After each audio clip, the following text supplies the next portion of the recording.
Puji nama Tuhan, saudara dikasihi oleh Tuhan. Mari sebelum merenungkan kebenaran firman Allah, kita akan sama-sama satu di dalam doa.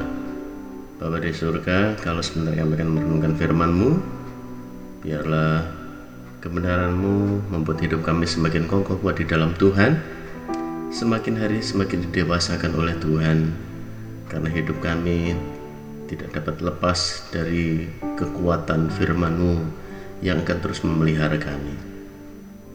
Kami akan merenungkan firman-Mu dalam nama Tuhan Yesus Kristus. Haleluya. Amin. Hari ini kita sampai di 1 Samuel pasal yang ke-14. Kita akan baca di ayatnya ke-6. Mungkin Tuhan akan bertindak untuk kita, sebab bagi Tuhan tidak sukar untuk menolong, baik dengan banyak orang maupun dengan sedikit orang. Saudara dikasihi oleh Tuhan, kekuatan suatu bangsa ditentukan oleh kekuatan militernya. Dalam konteks waktu itu, yaitu jumlah tentara dan senjata perang yang mereka miliki.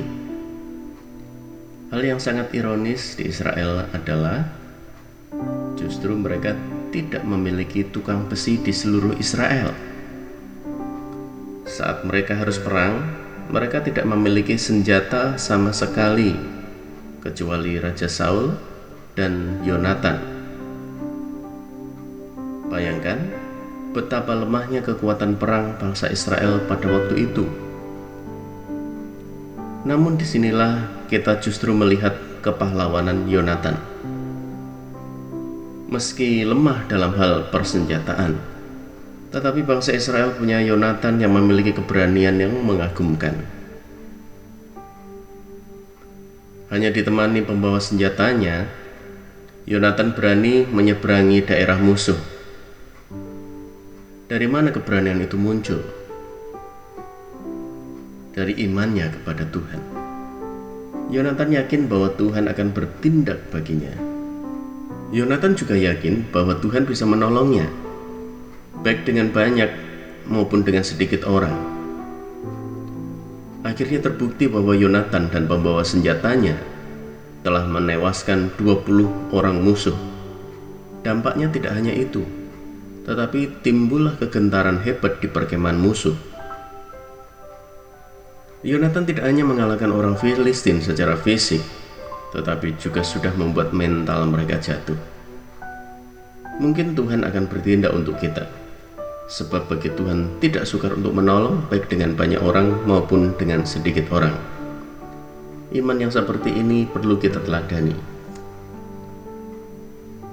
sebab kerap kali iman kita tidak murni berdasarkan kepercayaan kita kepada Tuhan, melainkan sudah dipengaruhi oleh besar kecilnya masalah dan besar kecilnya sumber daya yang kita miliki untuk mengatasi masalah itu. Padahal kuasa Tuhan tidak pernah bisa dibatasi oleh besar kecilnya masalah. Kuasa Tuhan untuk menyembuhkan tidak dibatasi oleh penyakit sepele atau kanker stadium lanjut. Demikian juga pertolongan Tuhan sama sekali tidak tergantung pada kita.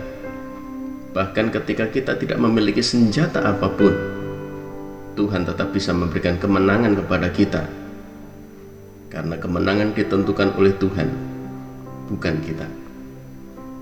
Kuasa Tuhan tidak pernah dipengaruhi oleh besar kecilnya sumber daya yang kita miliki untuk mengatasi masalah itu. Karena itu, jangan lihat seberapa mampunya kita, tetapi lihat bahwa kita memiliki Tuhan yang dahsyat, yang mampu mengatasi segala-galanya. Karena itu, apapun pergumulan yang saudara hadapi hari-hari ini, tetaplah percaya bahwa Tuhan sanggup melakukan. Dengan keadaan seperti apapun yang kita miliki, bahkan di tengah-tengah ketidakberdayaan kita, tetaplah melihat bahwa Tuhan akan melakukan banyak perkara, karena mujizat dan pertolongannya tidak ditentukan seberapa mampunya kita, tetapi seberapa besar dan dahsyatnya Tuhan yang kita percayai.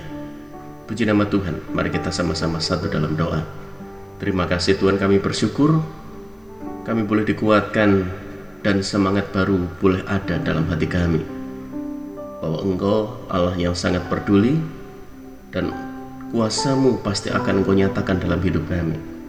Kami menyadari kekuatan kami terbatas, tetapi Engkau yang besar, itulah yang membuat kami sanggup dan mengalami kuasa yang dahsyat, mujizat yang nyata ketika kami percaya. Kami belajar seperti Yonatan, di mana dia beriman, yakin, dan dia bertindak. Terima kasih ya Tuhan.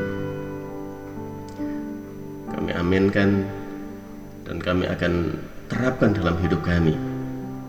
Kami bersyukur, kami alaskan hanya di dalam nama Tuhan Yesus Kristus. Haleluya. Amin. Puji nama Tuhan. Tuhan memberkati.